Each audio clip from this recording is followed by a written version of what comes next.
Halo Sobat Spensa TV, kembali lagi di Mantap. Materi pelajaran tadi pagi hanya di Spensa TV.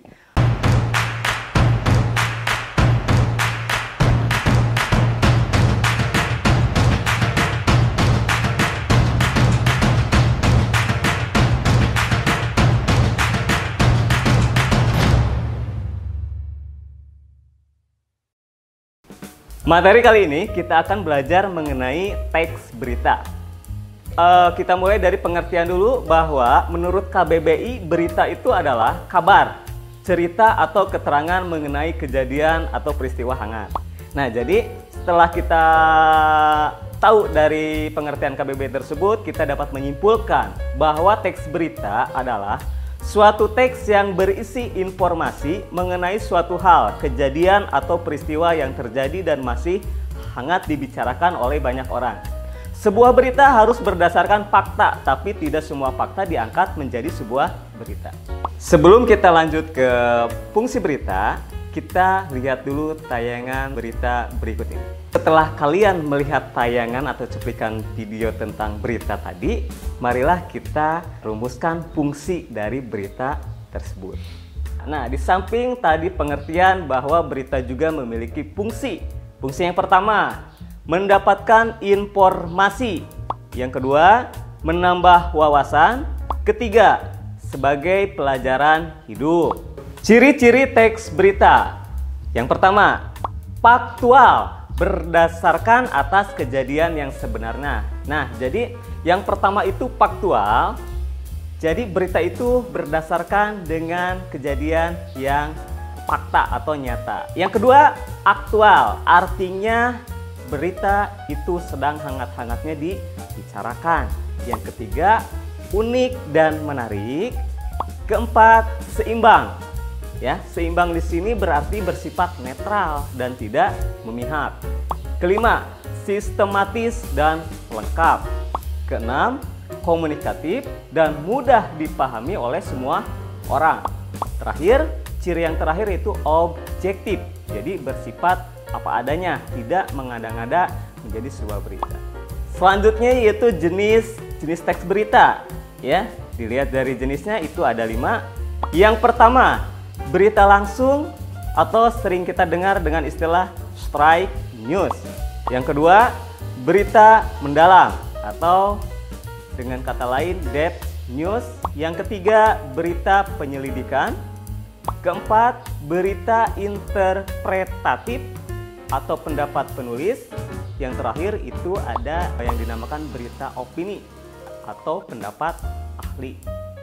Selanjutnya, di dalam sebuah berita kita harus mengetahui unsur-unsur, ya, unsur-unsur suatu berita. Supaya apa? Supaya kita tidak termakan oleh berita-berita yang dikatakan tidak benar atau sering kita sebut dengan hoax, ya. Jadi unsur-unsur berita ini sangat penting, ya. Apakah unsur-unsur berita itu? Yang pertama, itu sering kita dengar istilah W5W1H. W yang pertama, what atau bahasa Indonesianya apa? Apa kejadian yang terjadi dalam berita itu atau peristiwa apa yang terjadi pada berita itu. Yang kedua, who, siapa. Nah, siapa di sini adalah siapa orang yang terlibat dalam berita tersebut. Ketiga, when. Nah, when di sini berarti bahasa Indonesianya kapan, ya? Kapan waktu kejadian atau peristiwa itu terjadi. Keempat, where. Jadi artinya di mana? Where di sini di mana? Jadi di mana tempat kejadian itu terjadi. Kelima yaitu W yang kelima, mengapa atau why. Jadi memuat alasan dan sebab akibat mengapa kejadian itu sampai terjadi. Yang terakhir 1H yaitu bagaimana, ya. Bagaimana proses terjadinya peristiwa tersebut. Dalam bahasa Indonesia sering juga disingkat dengan adik simba, ya. Kelima unsur tadi kita kenal 5W1H, tapi dalam bahasa Indonesia ada lagi yang menyebutnya dengan adik simba. Tapi itu sama saja, kita tidak usah bingung karena di dalamnya sama memuat 5W1H, apa, di mana, kapan, siapa, mengapa, dan bagaimana. Itu adik simba. Selanjutnya, selain dari unsur berita, kita harus tahu betul dan memahami betul secara jeli bahwa di dalam berita itu terdapat struktur yang tidak dapat dipisahkan satu sama lainnya, seperti halnya kepala sampai kaki ya. Di berita pun sama. Yang pertama itu yang harus ada dalam suatu berita itu kepala berita. Nah, kepala berita ini disebut juga dengan judul berita ya, dan merupakan kata kunci yang mewakili keseluruhan isi berita. Yang kedua, teras atau lead berita. Nah, bagian ini merupakan bagian yang sangat penting dari berita. Karena di dalam teras berita ini terangkum inti keseluruhan isi berita. Sebagaimana yang tadi diungkapkan sebelumnya bahwa berisi jawaban unsur 5W1H. Ya. Yang ketiga itu ada yang dinamakan tubuh berita ya. Jadi struktur yang ketiga itu tubuh berita. Nah, tubuh berita ini merupakan tempat berita berada. Di dalam tubuh berita ini pembaca dapat mengetahui isi berita secara terperinci ya. Terakhir strukturnya itu ada yang dinamakan ekor berita. Nah, ekor berita ini berisi informasi tambahan ya. Bagian ini merupakan pelengkap dari sebuah berita.